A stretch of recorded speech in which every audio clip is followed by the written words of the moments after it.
శ్రేయో హి జ్ఞానమభ్యాసాత్ జ్ఞానాధ్యానం విశిష్యతే ధ్యానాత్ కర్మఫలత్యాగః త్యాగాత్ శాంతిరనంతరం.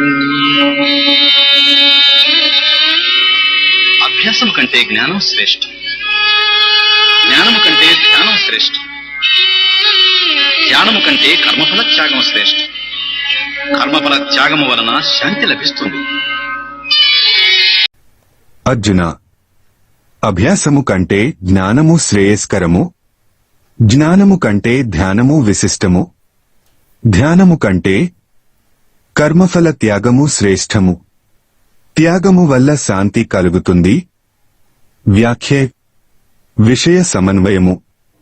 అభ్యాసము, జ్ఞానము, ధ్యానము, కర్మఫల త్యాగము, శాంతి అనేవి ఈ శ్లోకంలో ఉత్తరోత్తర విశిష్టత్వంతో చెప్పబడ్డాయి. అంటే వెనుకటి దానికంటే తరువాతది విశిష్టము అనే క్రమంలో చెప్పబడ్డాయి.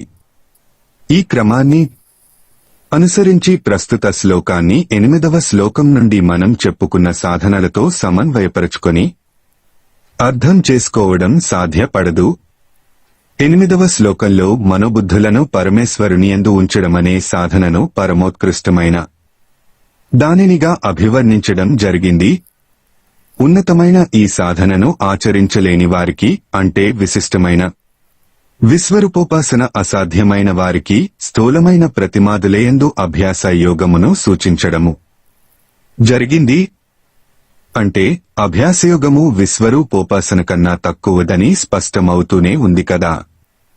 అభ్యాసయోగమును కూడా ఆచరించడానికి ఆసక్తులైన వారికి మత్కర్మ పరత్వమును, అది కూడా ఆచరించడానికి అసమర్థులైన వారికి సర్వకర్మ ఫలత్యాగమును సూచించడం జరిగింది. దీనిని బట్టి అభ్యాసము కంటే మత్కర్మ పరత్వము, దానికంటే సర్వకర్మ ఫలత్యాగము ఒకదానికంటే మరొకటి తక్కువదిగా చెప్పబడ్డాయి. అలాంటప్పుడు అన్నిటికన్నా తక్కువ స్థాయిలోనిదైన కర్మఫల త్యాగమును శ్రేష్టమైనదిగా ఈ శ్లోకంలో అభివర్ణించడమేమిటి? అంతేకాదు, ఈ క్రమంలో అర్థం చేసుకుంటే ధ్యానం కన్నా కర్మఫల త్యాగము శ్రేష్టమని చెప్పినట్లు అవుతూ ఉంది.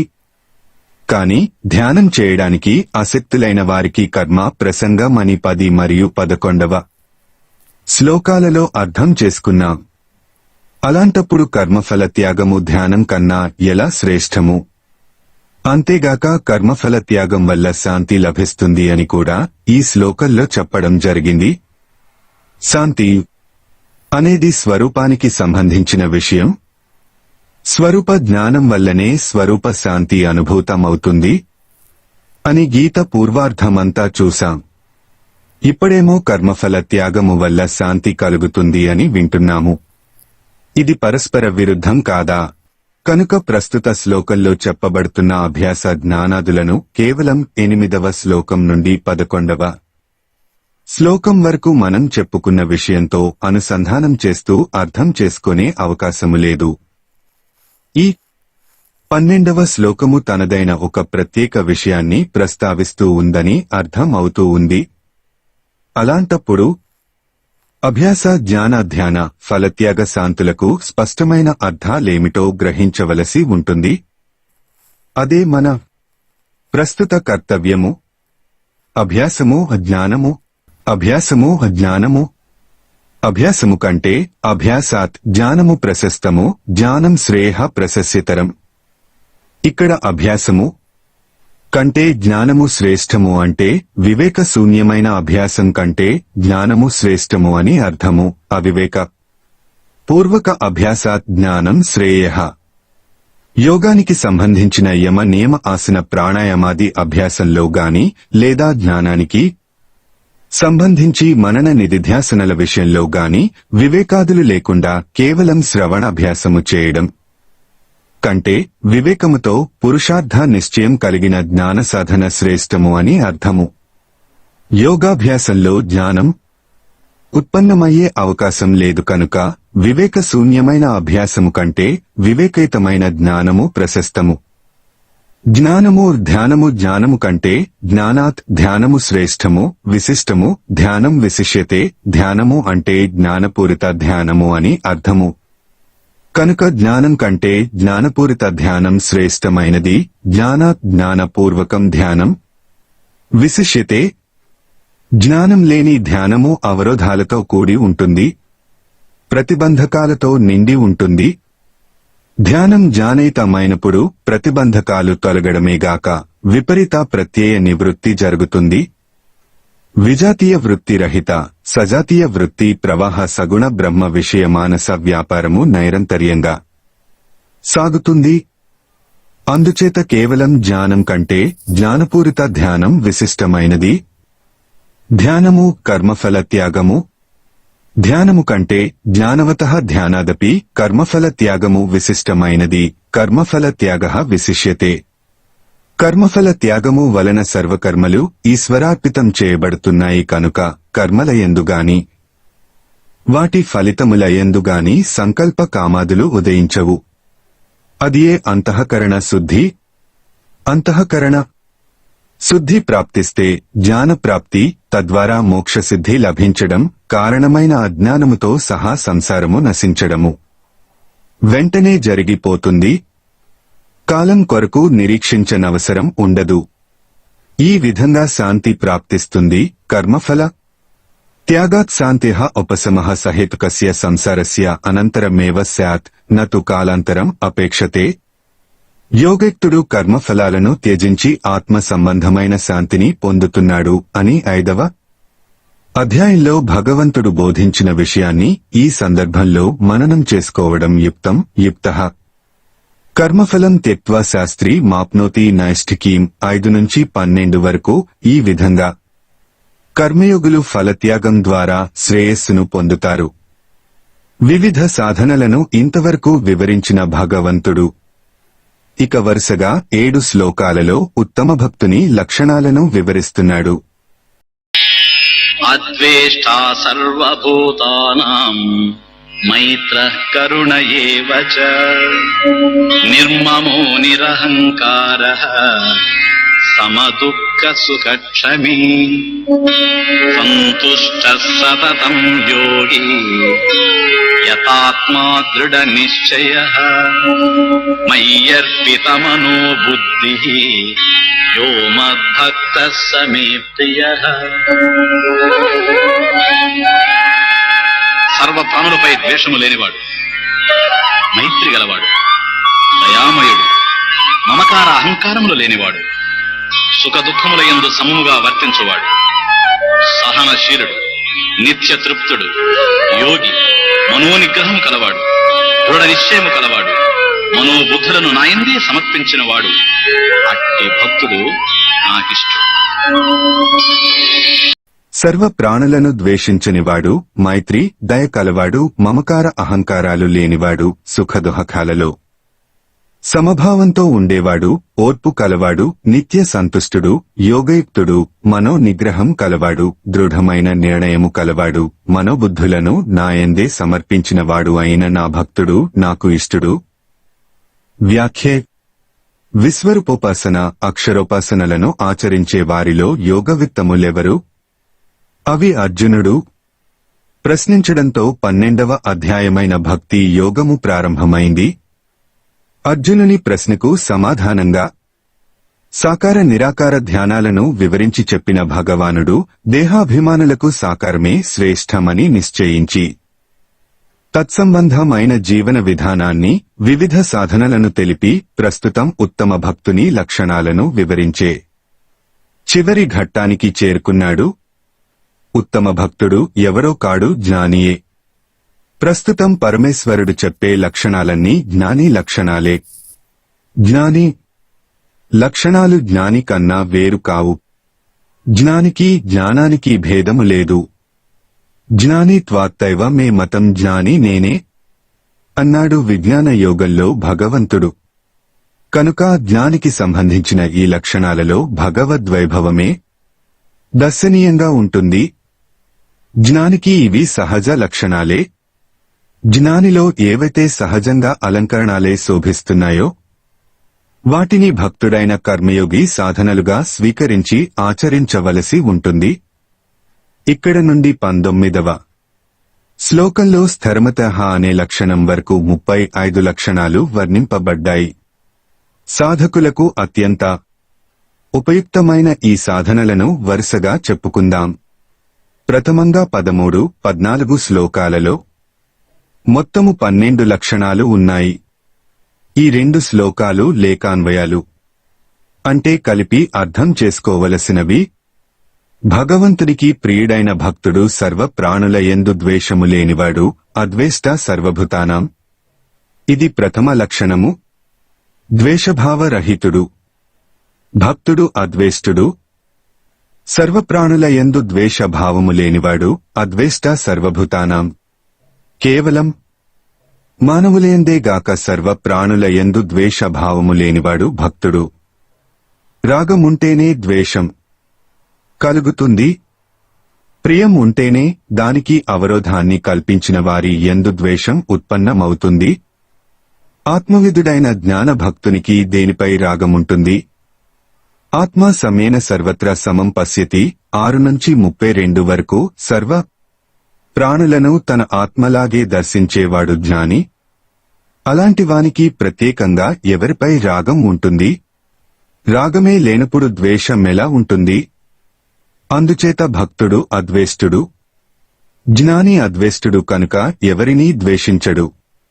మరి ఇతరులు తనను ద్వేషిస్తే లేదా మోసం చేస్తే లేక బాధిస్తే వారి మీద కూడా ద్వేషం రాదా? రాదు. అందుకే అతడు అద్వేష్టుడు.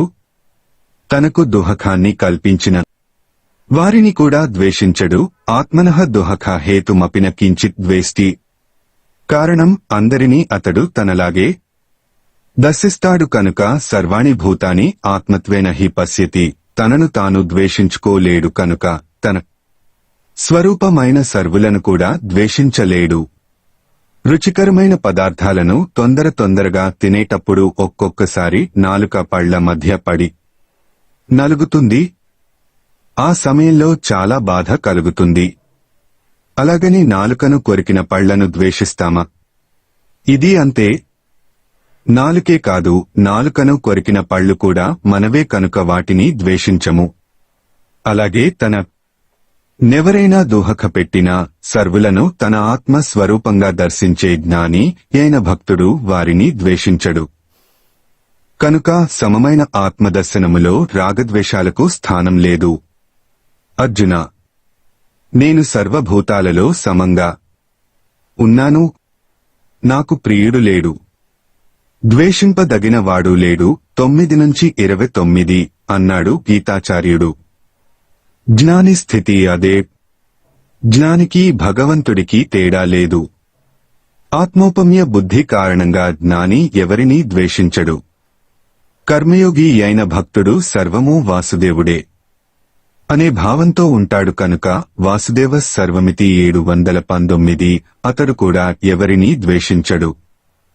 ద్వేషాలు లేని సమాజము విలసిల్లాలంటే, ద్వేష కారణంగా హింసలు విజృంభించని శాంతి సమాజంలో నెలకొనాలంటే జ్ఞానులు కాకపోయినా కర్మయోగులైన భక్తులతో అయినా ఆ సమాజం నిండి ఉండాలి. ద్వేషించకుండా ఉంటే సరిపోతుందా? ప్రేమించనవసరం లేదా? దుఃఖం లేకుండా ఉంటే సరిపోతుందా? ఆనందం అవసరం లేదా? ద్వేషము లేకుండా ఉండటం నిషేధ పద్ధతి. అదొక్కటే సరిపోదు. గేదె ఎవరిని ద్వేషిస్తుంది? చెట్టుకు ఎవరిపై ద్వేషం ఉంటుంది? జ్ఞానం కల మానవులు గేదెలలాగా గోడలలాగా కూడదు. ద్వేషం లేకుండా ఉండటము మంచిదే. కాని ప్రేమను కలిగి ఉండటము వాంఛనీయము. ప్రేమే మైత్రీ కరుణలను విరజిమ్ముతుంది.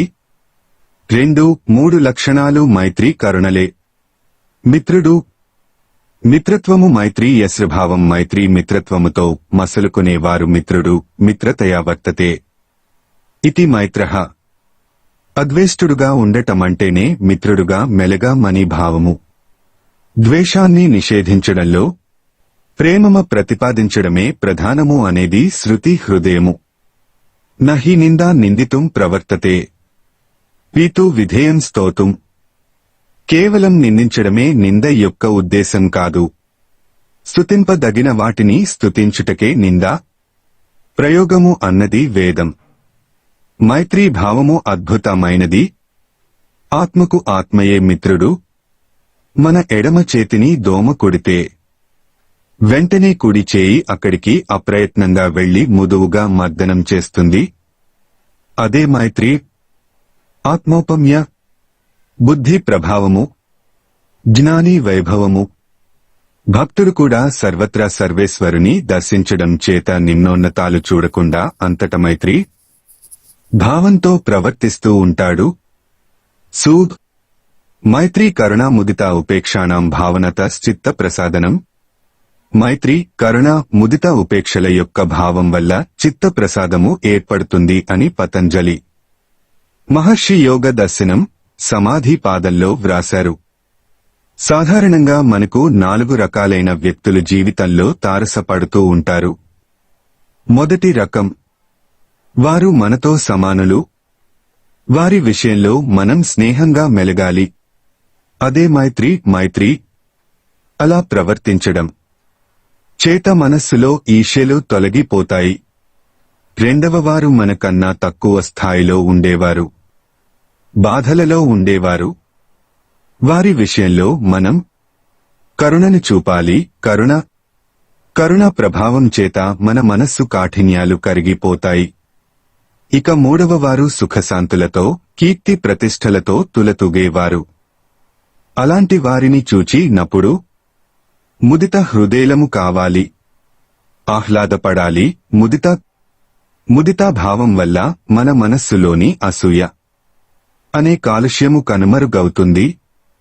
ఇక 4వ వారు దుష్టులు, నీచులు, దుర్మార్గులు. ఇలాంటి వారు ఎదురు పడినప్పుడు తటస్థంగా అంటే ఉదాసీనంగా ఉండగలగాలి.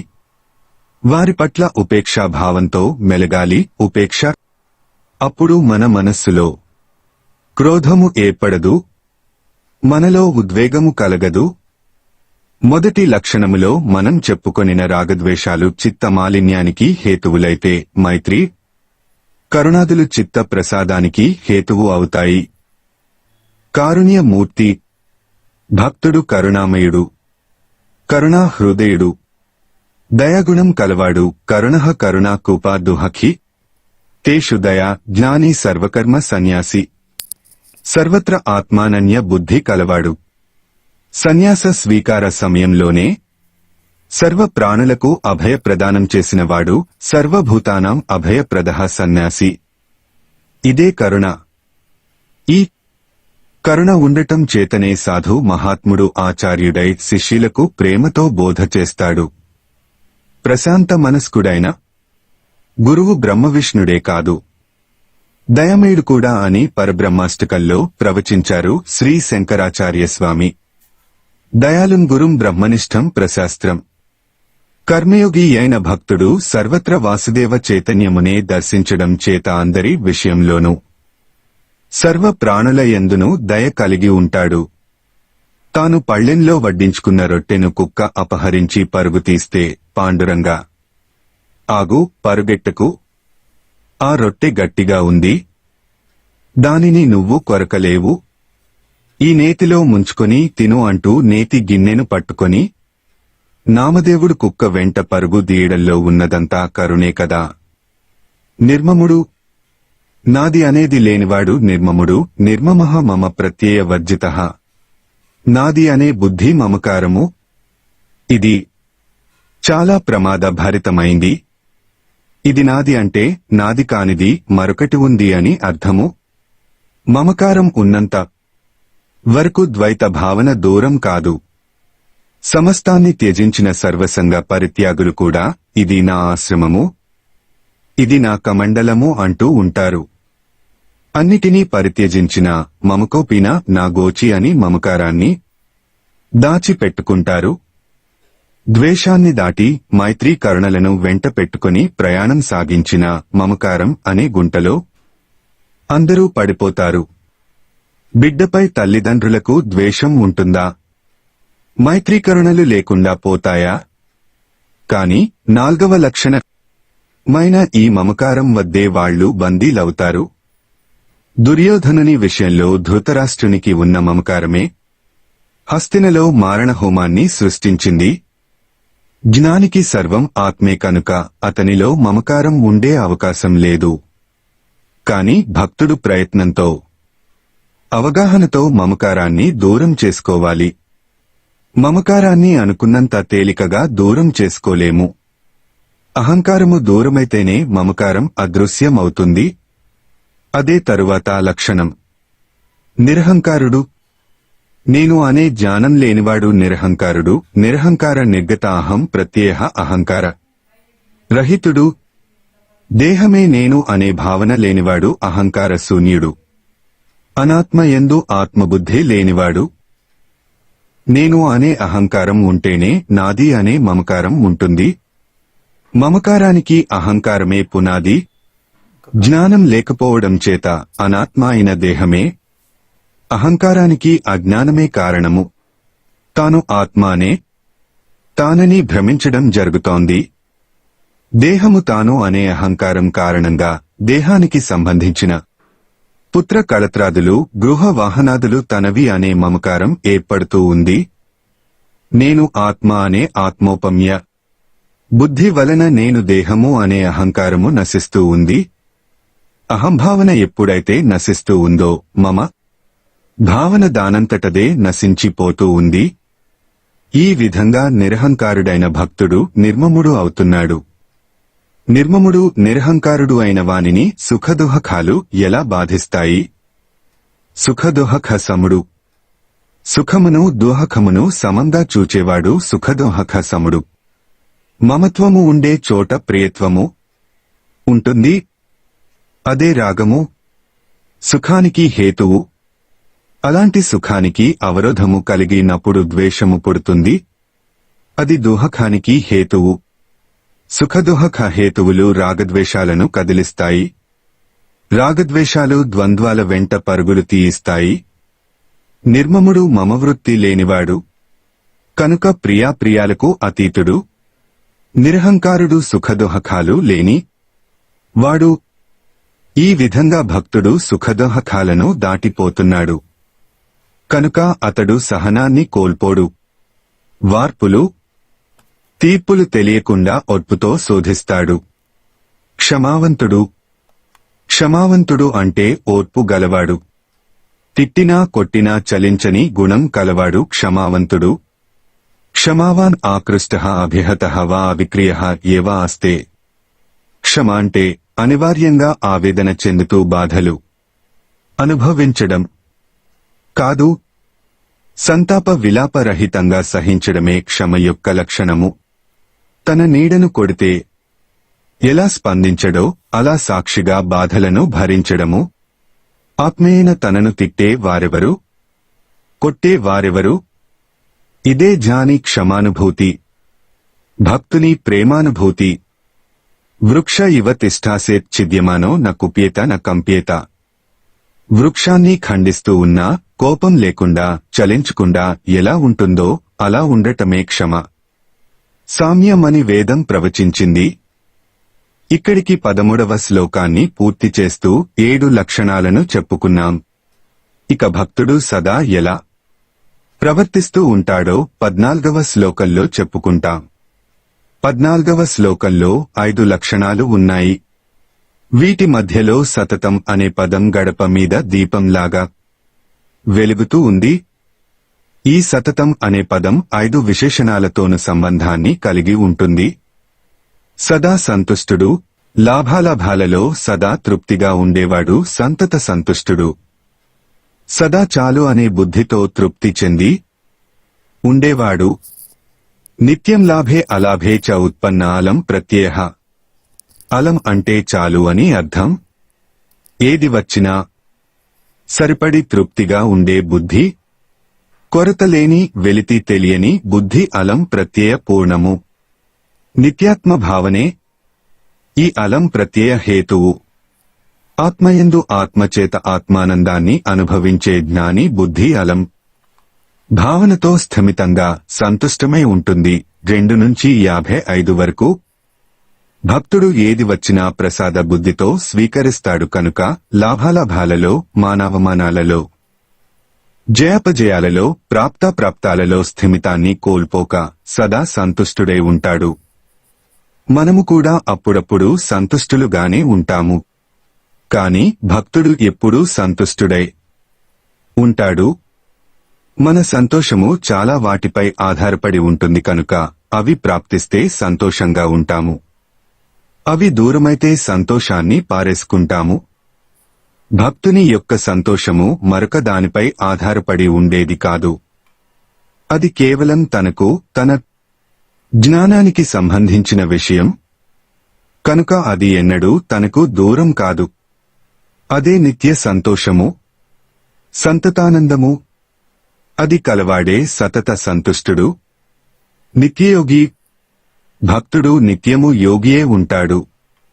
అందుచేత అతడు నిత్యయోగి, సతతం యోగి. సతతం సమాహిత చిత్తః సతతం యోగి, సదా సమాహిత చిత్తుడు. సమరూపుడైన బ్రహ్మము నందే చిత్తమును నిశ్చలముగా ఉంచువాడు యోగి. అలా బ్రహ్మము నందే సదా అతడి చిత్తము ఉంటుంది కనుక అతడు సదాయోగి. యోగము నందు అప్రమత్తంగా ఉండేవాడు. జ్ఞాని భక్తుడు సహజంగానే యోగిగా శోభిస్తూ ఉంటే, కర్మయోగి అయిన భక్తుడు ప్రయత్నంతో అప్రమత్తుడై ఉంటాడు. దిక్సూచి సదా ఉత్తర దిక్కు వైపే ఉన్నట్లు భక్తుడు సదా యోగము నందే స్థిరపడి ఉంటాడు. మనము యోగము నందు ఉంటాము, కాని సతతం యోగులుగా ఉండలేము. మన యోగం ఏదో కాలానికి పరిమితమై ఉంటుంది. భక్తుడు సర్వకాలాలలో యోగిగా ఉంటాడు. అందుకే భక్తుడు సతతయోగి. మనకు యోగం ఒక్కటే కాదు, యోగంతో పాటు మన మనస్సుకు ఎన్నో కావాలి. ఏవేవో రుచులు, అభిరుచులు మన మనస్సులలో తిష్ట వేసి ఉంటాయి. అందుచేత మన మనస్సు సదా యోగంలో ఉండలేక చలిస్తూ ఉంటుంది, అన్య విషయాలలో చరిస్తూ ఉంటుంది. భక్తునికి భగవంతుడు తప్ప మరొక దాని యందు మనస్సు లగ్నం కాదు. మరొక విషయము నందు భక్తుని మనస్సుకు ఆసక్తి ఉండదు, అనురక్తి కుదరదు, అభిరుచి కలగదు. అందుచేత అతడు సదా యోగి, సదా యతాత్ముడు. యత స్వభావము కలవాడు యతాత్ముడు. సదా యతాత్ముడు కనుక సంయతాత్ముడు. సంయత స్వభావః యతాత. యతః అంటే నియమింపబడిన స్వభావం, చిత్తము లేదా సంస్కారము కలవాడు. అంటే దేహేంద్రియ మనోబుద్ధులను చక్కగా నిరంతరము తన అధీనంలో ఉంచుకొని ఉండేవాడు. జ్ఞాని ఆత్మోపమ్య బుద్ధి కలవాడు కనుక అతనికి సహజంగానే నిగ్రహింపబడి ఉంటాయి. కాని భక్తుడు ప్రయత్నంతో నిగ్రహిస్తాడు. తాను నివారించిన చోటికి కాళ్లు నడచిపోవు. తాను నిషేధించిన పదార్థాలను నాలుక రుచి చూడదు. తాను వద్దనిన మాటలను నోరు మాట్లాడదు. ఏ పనులు చేయాలో, ఏ పనులు చేయకూడదో నిర్ణయించేది తానే గాని తన మనస్సు కాదు. చెయ్యమనిన పనులనే చేతులు చేస్తాయి. వద్దని వారిస్తే వాటిని ముట్టుకోవు. పొరపాటున కూడా పట్టుకోవు. ఇదే సంయతాత్ముని సదా స్వభావ సంగతము. సదా దృఢ నిశ్చయుడు. దృఢము అంటే స్థిరమైనది. దృఢ నిశ్చయము అంటే స్థిరమైన నిశ్చయము. అట్టి దృఢ నిశ్చయము కలవాడు దృఢ నిశ్చయుడు. దేని విషయంలో దృఢ నిశ్చయం కలవాడు? ఆత్మ విషయంలో దృఢ నిశ్చయం కలవాడు. ఎట్టి పరిస్థితులలోనూ తన దృఢ నిశ్చయం నుండి జారిపోనివాడు కనుక జ్ఞాని సదా దృఢ నిశ్చయుడు. సంతత దృఢ నిశ్చయుడు. దృఢః స్థిరః నిశ్చయః అధ్యవసాయః యస్య ఆత్మతత్వ విషయే సహ దృఢ నిశ్చయః. సతత యోగిగా, సతతయతాత్ముడుగా జ్ఞాని శోధించడానికి సదా దృఢ నిశ్చయుడే ఉండటమే కారణము. ఇక భక్తుడైన కర్మయోగి విషయానికి వస్తే అతనికి పురుషార్థ నిశ్చయము దృఢంగా ఉన్నందున అతడు కూడా భక్తి సాధనలో సదా దృఢ నిశ్చయంతో ఉంటాడు. సదాచిత మనోబుద్ధీతుడు. ఇదం వృత్తి రూపమైన సంకల్పాత్మక మనస్సును, అహం వృత్తి రూపమైన నిశ్చయాత్మక బుద్ధిని సదా పరమాత్మయందే సమర్పించిన మహాత్ముడు జ్ఞాని. మనోబుద్ధులను సదా పరమాత్మయందే లగ్నం చేసినవాడు. పూర్వ లక్షణమైన దృఢ నిశ్చయము కూడా ఇందుకు కారణం కావచ్చు. సర్వమిదం అహం చ బ్రహ్మైవ, ఈ సమస్త ప్రపంచము అహం స్వరూపమైన నేను బ్రహ్మమే అయి ఉన్నాము, బ్రహ్మము కన్నా భిన్నంగా లేము అనే దృఢ నిశ్చయ జ్ఞానం యొక్క ప్రభావము చేత మనోబుద్ధులు మరొక విషయం మీదికి పోయే అవకాశమే లేదు. ఈ విధంగా సదా తన మనోబుద్ధులను పరమాత్మయందే జ్ఞాని సుస్థిరంగా ఉంచుతాడు. భక్తునికి సర్వము వాసుదేవుడే కనుక వాసుదేవ సర్వమితి. అతని మనోబుద్ధులు కూడా మరొకచోట రమించలేవు. భక్తుల హృదయాలు పరమేశ్వరుని పాదాలయందే తన్మయమై ఉంటాయి. అందుకే భక్తులు భగవన్మయులు, తన్మయులు తన్మయః కా. సరసి రుహోదరు మంగళ చరితామృత మాత్మ గ్రోలు జను డితర కథ గరళము గ్రోలునే. హరి సంస్మరణము జీవులకు నఖిల సౌఖ్యదా మనఘా. హే పుణ్యాత్మ, పద్మనాభుని పవిత్రమైన మంగళకరమైన కథామృతమును పానం చేసేవారికి అన్య విషయాలు చరిత్రలు విషతుల్యాలు. హరి సంస్మరణమే జీవులకు సర్వ సౌఖ్యప్రదాయకం అని విమలచరితుడైన విదురుడు మహాత్ముడైన మైత్రేయునితో భాగవతం తృతీయ స్కంధంలో విన్నవించుకుంటాడు. ఇంతవరకు 12 లక్షణాలను చెప్పుకున్నాం. ఈ 12 లక్షణాలు కలిగిన జ్ఞాని లేదా ఈ లక్షణాలను తనవి చేసుకోవాలని నిరంతరం ప్రయత్నించే భక్తుడు తనకు ఇష్టుడు లేదా ప్రియుడు అంటున్నాడు. భగవంతుడు యహ ఈదృశః మద్భక్తః సహ మే ప్రియః. మరికొన్ని భక్తుని లక్షణాలను చెప్పుకుందాం.